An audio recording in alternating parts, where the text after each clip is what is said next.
Welcome to the Elder Darkness. Tonight we drift through the molten shadows and whispered ambitions of Middle-earth's deepest secret. The fire glows low, but not with comfort. It pulses, as if alive, at the heart of a mountain that never sleeps. This is not a tale of light prevailing or heroes rising. This is the slow, deliberate birth of the most dangerous object ever forged by hand or malice.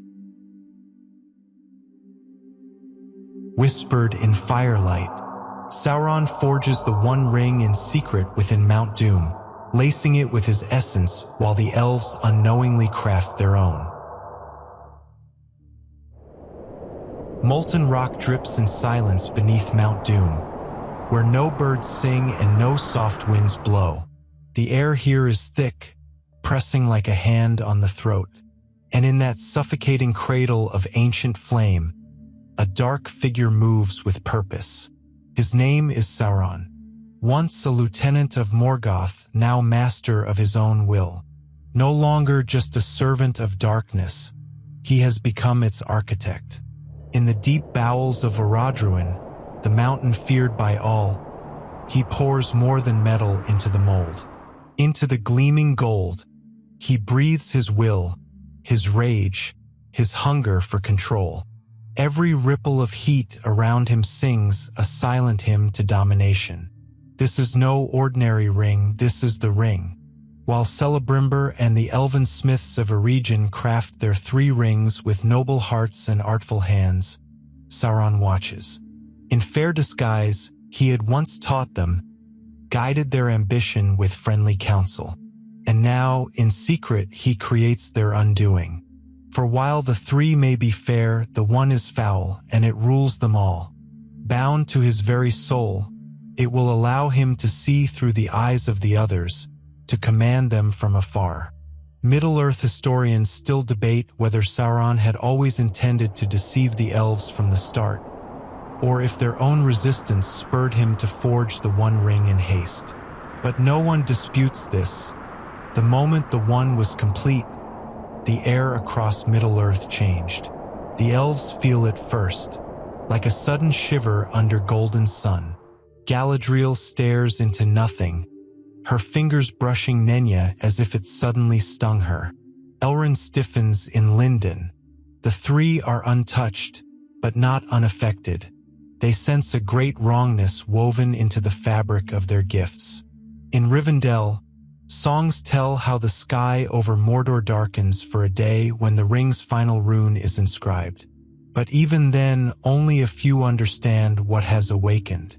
Meanwhile, the dwarves, resilient and proud, reject the will of the ring almost immediately. They hoard their 7 but are not swayed, not yet. The 9 given to men, however, tell a different story entirely.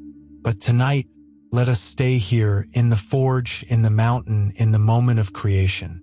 Sauron's fingers are steady, his breath slow. He chants softly, in black speech, pouring ancient sorcery into the gold as the ring solidifies. It glows for a heartbeat, then cools, its luster subtle, even modest. Who could guess, by looking, that this tiny band contains enough power to bend nations? Outside, the lands of Mordor begin to shift. Towers rise. Armies gather. The land seems to lean inward, toward the ring as if drawn by invisible gravity. Sauron slips it onto his finger for the first time. His form shudders, then steadies. In that instant, he is stronger than any being in Middle-earth, save perhaps the Vala themselves. A fringed tale whispers that the ring hummed a tune only Sauron could hear when he first wore it, a lullaby in reverse, a warning to all others to sleep, while he would never rest again. He raises his hand. The world tilts. Somewhere far away, a man in Numenor has a sudden nightmare. A horse rears for no reason in Rohan. In the north, snow falls too early. 2 events now ripple quietly from this act. Centuries later, Frodo Baggins will feel the ring grow warm on his chain in the dead marshes. drawn toward this very fire that birthed it. And long before that, Isildur will cut the ring from Sauron's hand, believing it victory. But even without a master, the ring endures. It waits. Remember how Gandalf handled the ring in Bag End? With such hesitation, with fingers that never fully closed? That wisdom began the day the One Ring was forged, and the first tremor passed through the world. Sauron stands alone in the chamber. There is no cheering, no witness, only heat, silence, and his own breath.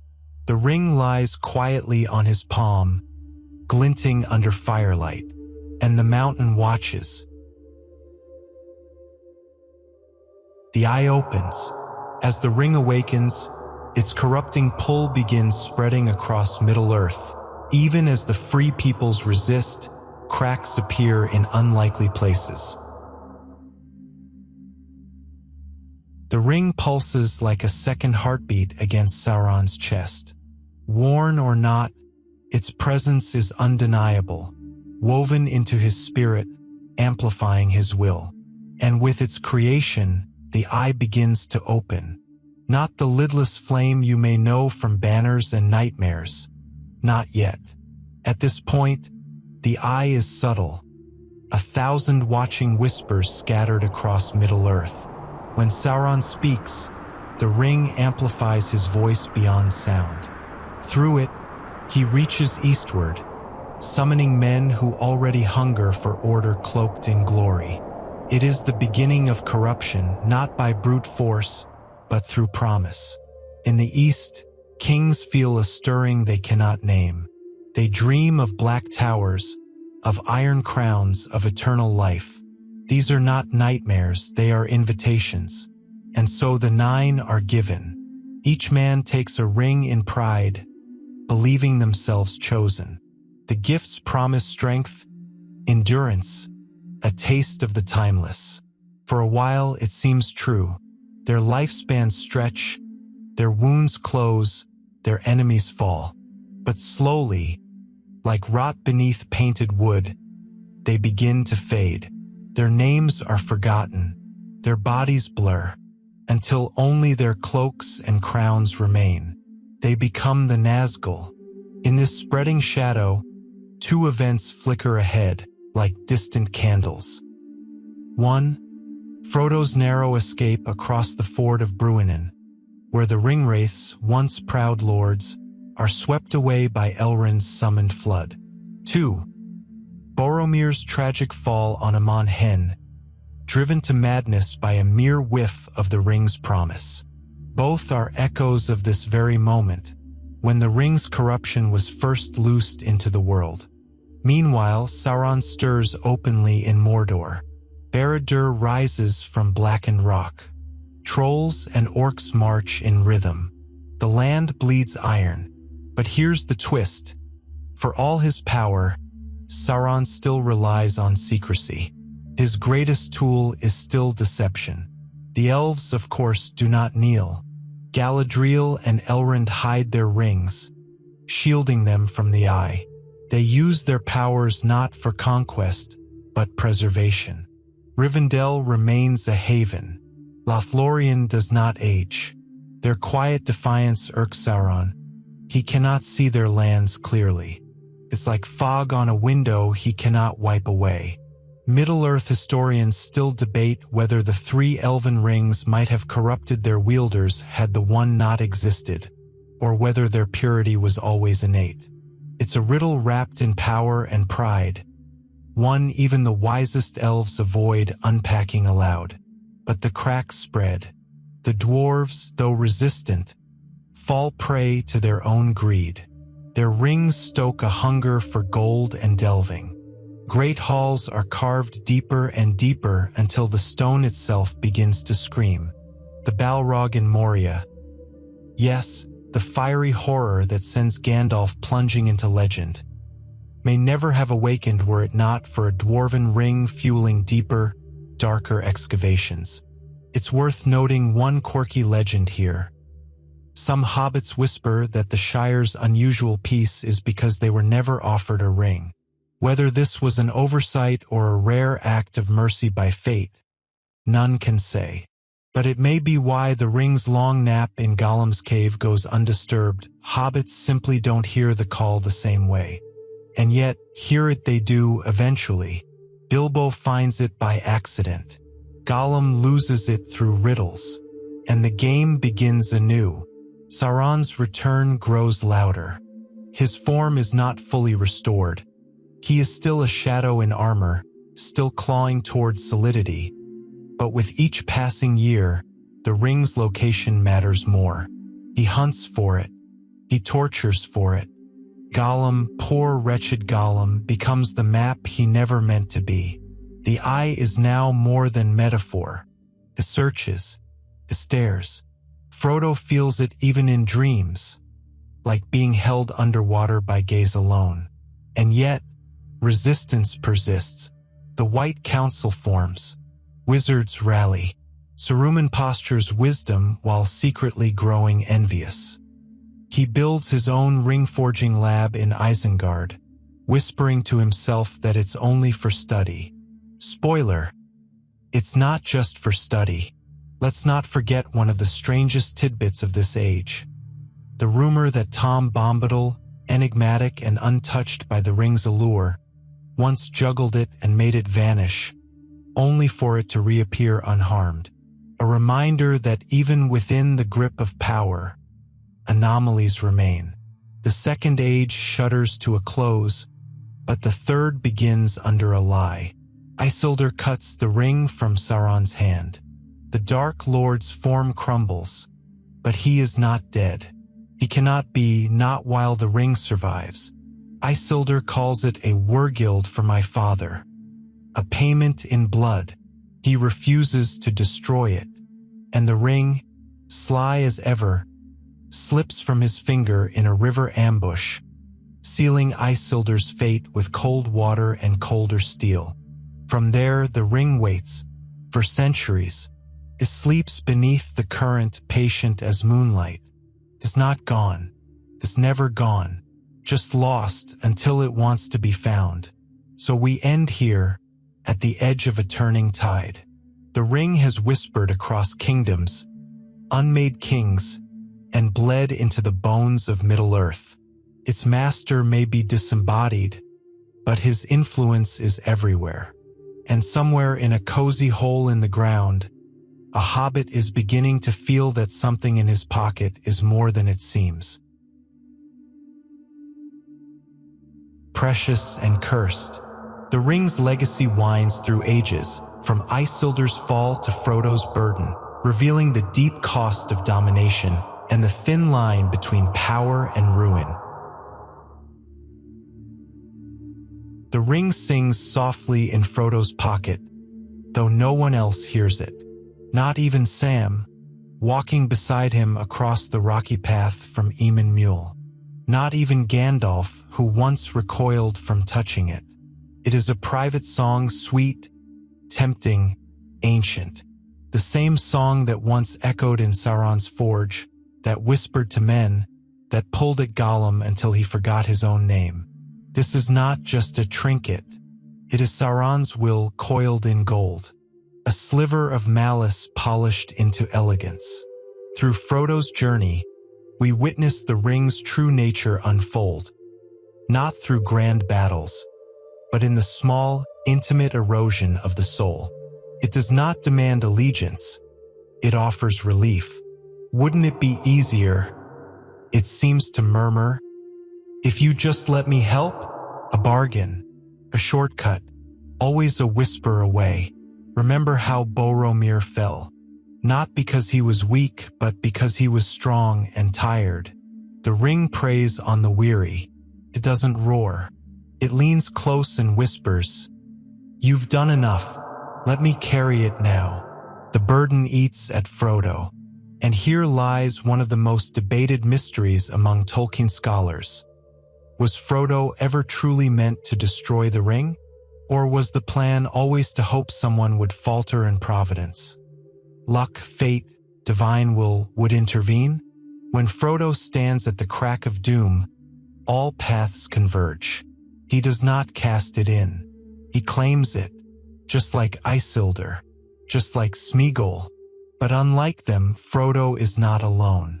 Gollum, wretched, desperate, forgotten, returns one final time. In a flurry of teeth, shrieks, and trembling fingers, he bites off Frodo's finger and tumbles, laughing and sobbing, into the fire below. The ring goes with him, not destroyed by heroism, but by obsession. And with that, it ends. Or does it? The eye collapses. Barad-dûr crumbles. The Nazgul vanish in screaming shadow. And yet, for a flickering moment as the ring melts, Sauron is heard. Not in speech, but in sensation. A groaning rage that bleeds into the rocks, into the air, into the bones of Middle-earth. But he does not die. Not entirely. For the ring was never only the ring. It was an extension of something deeper, Sauron's vision, and vision rarely dies so easily. The fear of domination remains. The memory of it. The warning. In the Shire, the seasons pass. Frodo heals, but never fully. The wound from Weathertop aches on rainy days. His missing finger is a quiet absence. The ring is gone, but its shadow lingers. A curious tidbit survives from the Red Book. It's said that after the scouring of the Shire, Frodo would sometimes pause mid-sentence, eyes distant, as if listening to something only he could hear. Perhaps an echo, perhaps nothing.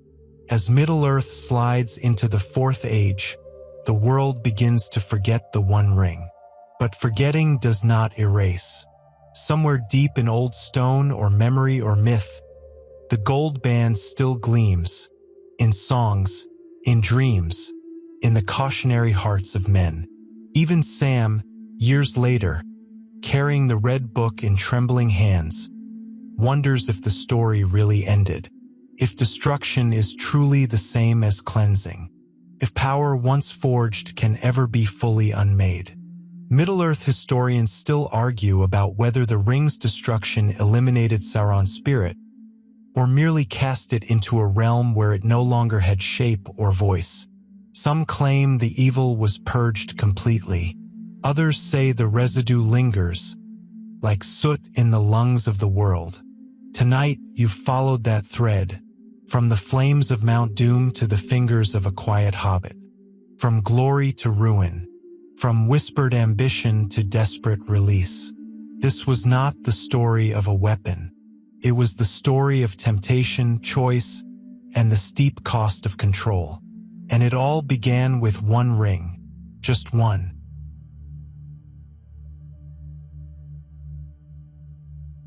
The fire has dimmed now. Mount Doom no longer roars. It slumbers, its veins of flame cooling beneath ash and stone. All that remains is quiet, the kind of quiet that comes after long journeys, when the last page of the book has turned and the lamp beside your bed glows low. You've walked far tonight, through forges and fables, across ages lined with gold and shadow. The ring is gone, its weight lifted, and still the world spins. Lighter, perhaps, quieter. Let your breath slow now. Let your thoughts drift like leaves on the Anduin. Whatever burdens you've carried through the day, set them down. The dark is no longer something to fear.